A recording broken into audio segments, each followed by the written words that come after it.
Hello and welcome to the Cities Alliance podcast, where we talk about all aspects of urban development. My name is Max Bartels and I work at the communications office of Cities Alliance, and this podcast series will be all about our work. We will talk about ongoing and future projects, events or publications. We will interview authors of our publications, partners and members of Cities Alliance. And this very first episode will be with Professor Brian Roberts. The Australian scholar has been working with Cities Alliance on various projects and recently co-authored another book. Here to tell us all about it, Professor Brian Roberts. Professor Roberts, thank you very much for joining this first episode of our podcast. The AfriCities 2022 is right around the corner. You wrote a book about secondary cities and various aspects about them and the challenges they face, which you will present during the AfriCities Summit 2022. It's called The Dynamics of Systems of Secondary Cities in Africa, Urbanization, Migration and Development. That's quite a long title. Can you just briefly tell us what the book is about? This book explores the role played by secondary cities in the development of African countries and in particularly regions. Secondary cities are a second-tier level of cities, which I will be happy to talk about a little bit further, and they play a vital role in supporting the development of smaller cities and rural areas across the continent.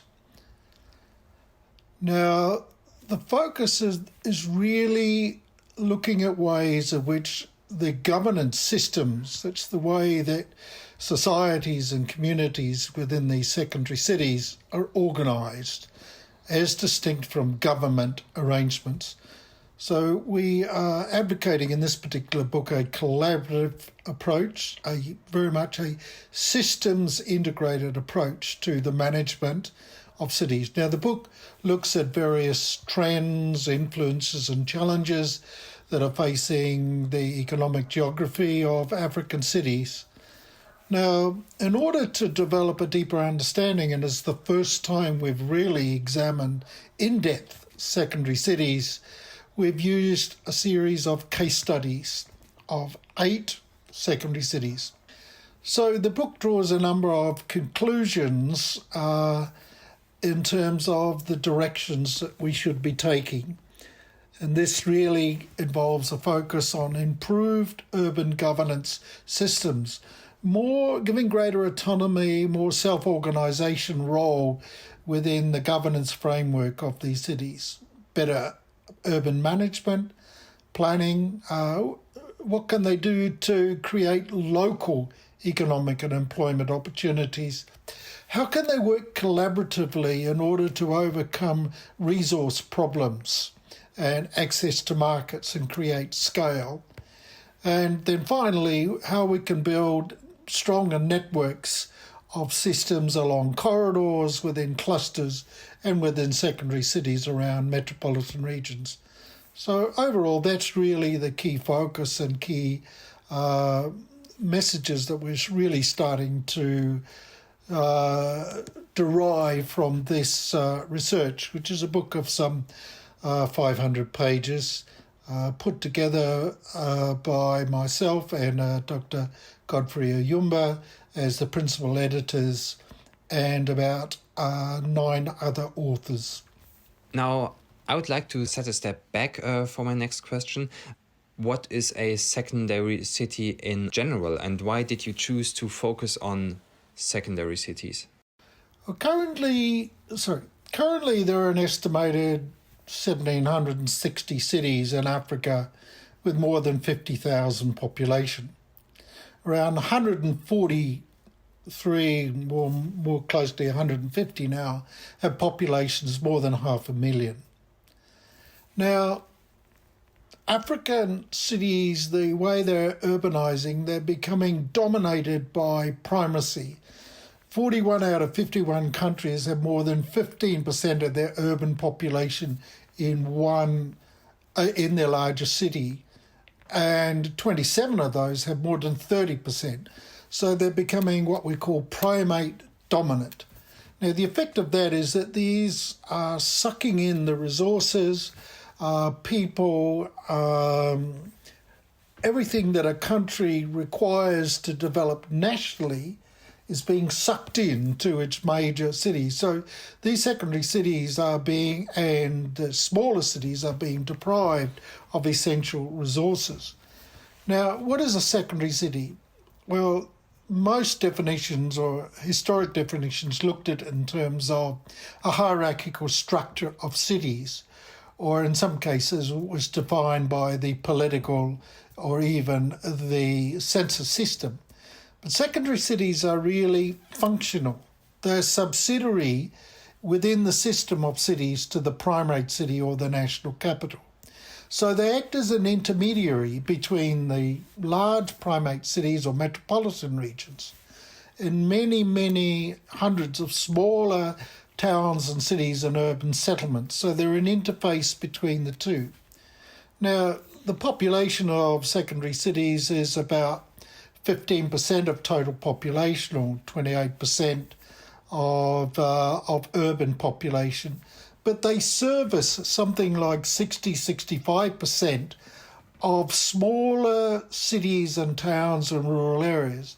So therefore they have this very critical role in the transfer of goods and services, value-adding processes, hubs of information, hubs of government, some manufacturing and other services.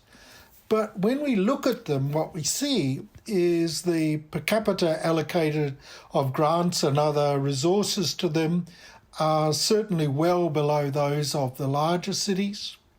On the whole, their GDP is at national average or below. They have Gini coefficients which are below those of the primate cities, but higher than that of the rural regional areas. So they're being disadvantaged and substantially disadvantaged by very weak governance systems, lack of access to resources, taxation. So it makes it very difficult for them to become competitive, very difficult to achieve the critical resources they need in order to create their own local growth industries. So most of them end up as being as consumer centres, just involved in training, with upwards of 70-80% of their population basically in informal sector employment. Now, you already talked about the fact that in some African countries, 30 or even 50% of the population live in the so-called primary cities, like in the capitals, in the big metropole areas. But if I count correctly, that are at least 50% or even 70% of people not living in those areas.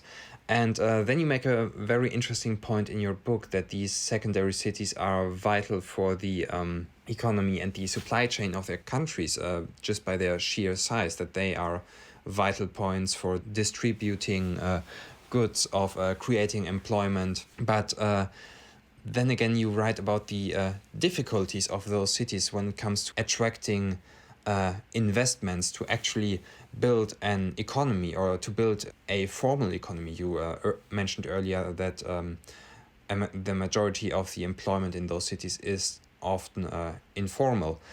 Can you maybe explain a little bit further why do these cities struggle so much to attract investments? Well, firstly, they don't have good governance systems. Many of them don't have adequate professional people in order to build infrastructure, to run government services. It's extremely difficult, even in the context of providing education and health services. They simply do not have both the infrastructure and the services, the technology and capabilities, so they are substantially disadvantaged. Now, also, as I mentioned earlier, they're not getting an equitable share of national resources on a per capita. Some of them, the per capita grants allocation is 2 to 3 times smaller per capita than in the major cities. And indeed, while it's slightly larger than the rural regional areas, it's still not enough to build critical infrastructure to serve the needs of 60 or 70% of the population in some countries that are living in smaller cities, towns and rural areas. So therefore they cannot play the role that they should be doing in boosting national growth, boosting opportunities for access to employment, education, goods and services. So we're also seeing that these cities are absorbing a disproportionate share of migration. It's normally one of the first key steps is they will go to a secondary city in search of jobs, and then many will then migrate on a second stage migration to the primary city. But this puts enormous pressure in some cases. That said, our research shows that they make a very significant contribution to the economy of those cities and are very important. But one of the tragic side of things in sub-Saharan Africa is that many of them are absorbing very large numbers of refugees, and they just simply do not have the capacity, infrastructure and resources to service the needs of that population. There's a lot of internally dislocated population as well that often end up in these particular areas. Now, they're also a neglected area of investment for international development. When you look at major project investment, in fact, you look at most of the large-scale industrial projects, they do not occur in the secondary city areas, particularly inland, partly because accessibility, services, availability of resources are just very, very limited indeed. And I think finally I really want to add is that they have a very limited capability to raise their own revenue. They don't have a tax base. In many cases, they are facing severe fragmentation, ownership dispute issues, and therefore there's not a mechanism for gathering tax or increasing the tax revenue base.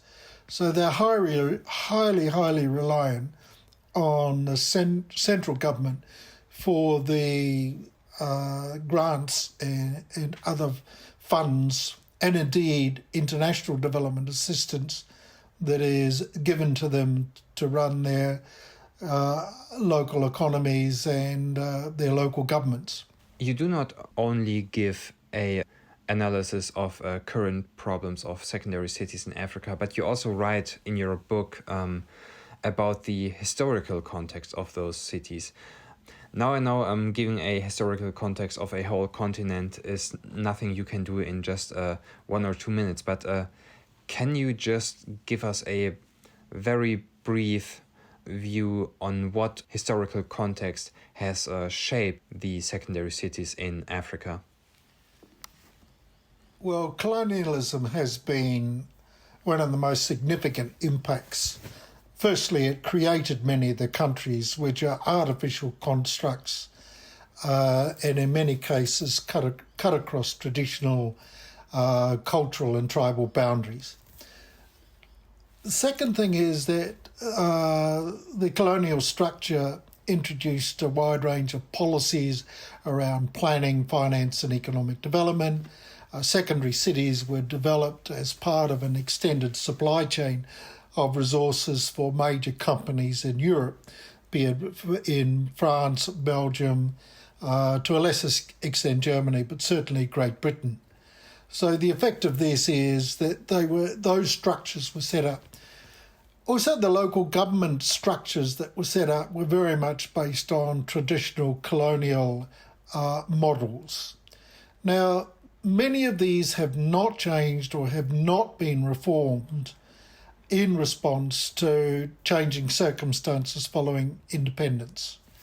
The net result of that is that the local government structures and indeed many of the financial and other instruments that are needed through the government systems to support development, particularly outside the major metropolitan regions, have simply not been modernised or improved, and that results in a system that is built for the late 1990s, mid to late 1990s, just not being capable of handling some of the problems that these cities are facing in the early part of the 21st century.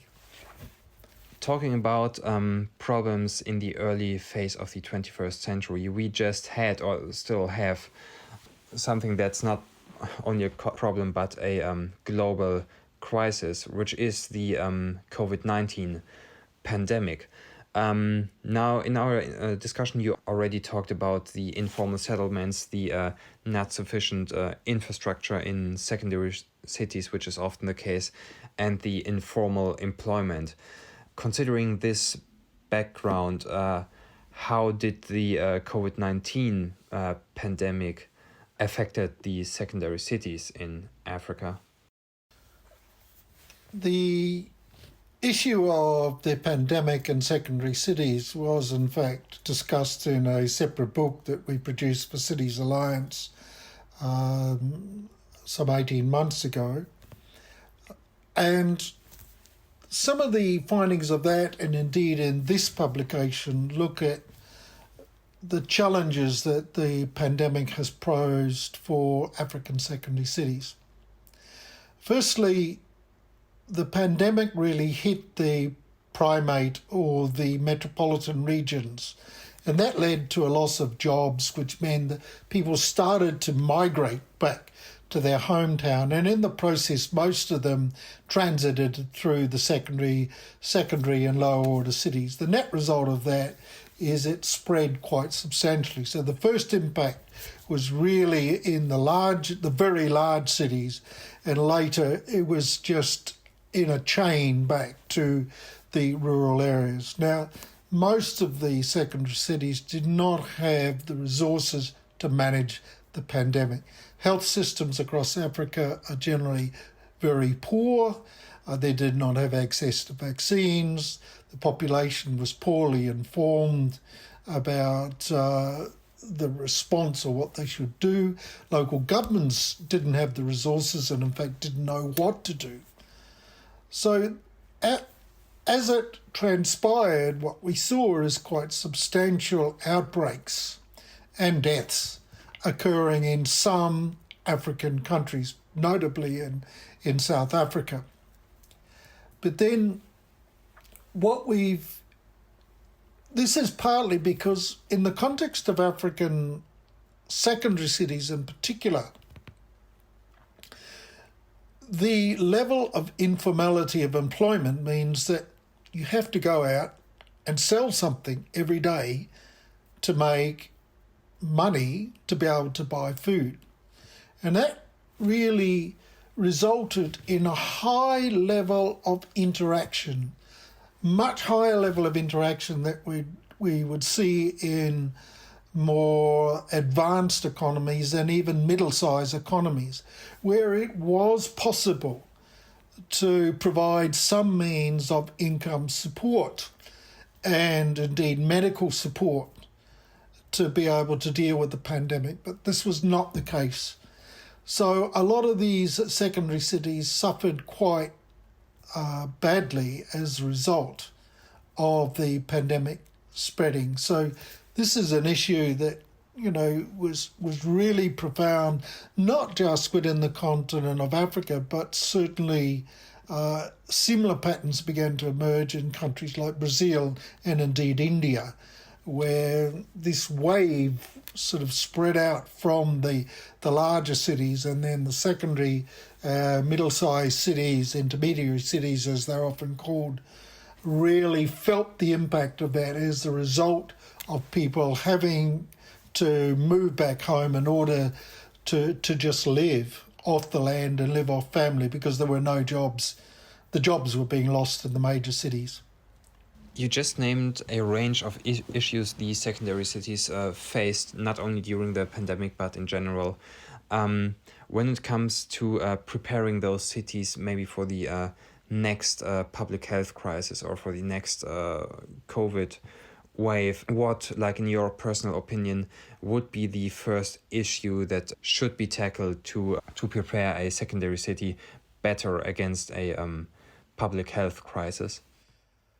Well, the fundamental issue here is that what COVID has shown and what Ebola and many of those pandemic outbreaks has shown historically in Africa and other parts of the world is that governments do not have the capacity to manage something of this magnitude. The approach to dealing with pandemic outbreaks of this kind in future must be a greater reliance on self-sufficiency, and that means providing the resources and mobilising what capabilities you have locally to manage this. Just simply, it's not going to be possible to rely on government. They've got to be able to self-organise communities is the way to go. Second, knowledge and information is critical. So this is about building communities of interest and knowledge where people can find out what is happening, where to go to do things. And this happened in many developing countries of the world where communities of interest were built up. So using iPhones and apps, people could get access to local information because a lot of the information was coming from central broadcasts from the national government and very confusing messages, not just in the context of developing Africa, but globally around the world. Every day there were different messages, so there was a great deal of confusion. So it's absolutely essential that there are communities of interest with authoritative knowledge about giving answers to people that are calling in, because there is extensive use of social media. And I think this is the role of social media is going to be very, very critical when we face not just pandemics, but other crises that come along in the future. We need to allocate much greater resources to local community organisations. We have issues of corruption, but generally they're much more efficient at delivering very limited goods and resources and in leveraging those. And I think the other thing is the message is very clear, is there has to be a more equitable approach by the developed world to the allocation of vaccines. When we had some countries that are 90% vaccinated and other countries around the world that were less than 3% vaccinated, this clearly indicates the level of inequality that such a pandemic created and some of the real challenges that we have to overcome. So those are some of the ways that we've got to start thinking very differently about tackling these crises. There is no big solutions to solving this. The machinery of government was simply not there to be able to deliver those goods and services and vaccines, etc., that were needed. It needs to be a much more dispersed, systematic way of delivering these into smaller units. So a large range of fields in where improvements can be made. Maybe, Brian, as one concluding question for this interview, you already talked about possible solutions for tackling the issues of secondary cities. But if you look into this very early decade, into the 2020s, what do you think is the main challenge secondary cities will face within this decade? Well, I think the main challenge is providing meaningful and sustainable employment. We have a model for development that many countries have adopted based on competitiveness and exports of goods and services. What we've seen in this disruptive last 2 or 3 years is a decoupling of economies and the realising that we need to be more self-sufficient.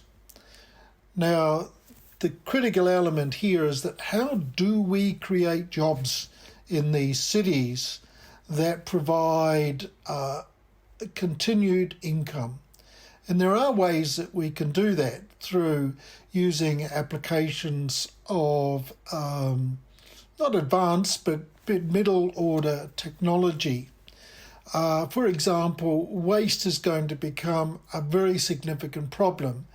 So waste and recovery of material and reuse of materials is one way of substituting for continually buying in new materials and products. I think education, which can be advanced through working with diaspora.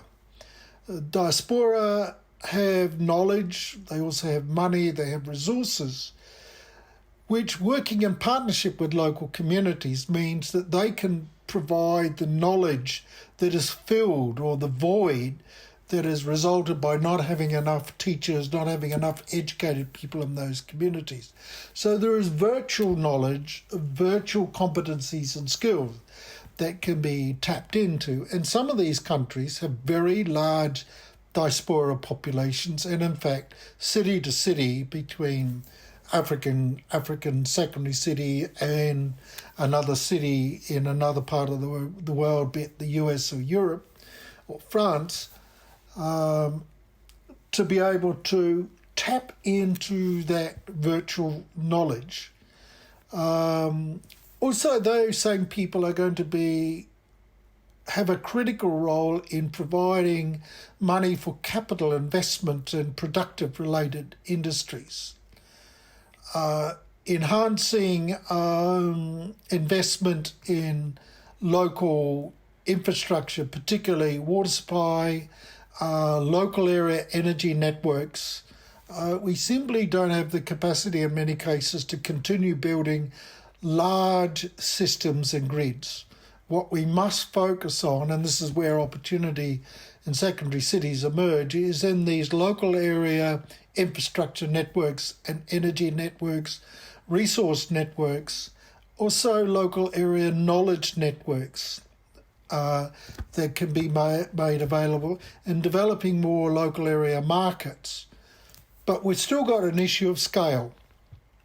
And the way that this can be overcome is through collaborative governance arrangements, working with adjacent local governments. We've got to change the model from one of competition between local governments, where everybody tries to get as much as they can for themselves, but never enough to create critical mass, to working collaboratively within networks of clustered cities or corridor cities in order to develop that critical mass of resources and leverage resources in order to create scale, to create new industries and to create investment opportunities. As the US President Bill Clinton put it once, it's the economy, stupid. Yes, it is. Brian, thank you very much. See you next time. Thank you. This was the very first episode of the Cities Alliance podcast. You can listen to us now every month, either on our website or on Vimeo. You can find the link to the Vimeo page under this episode. Thank you very much for listening and see you next time.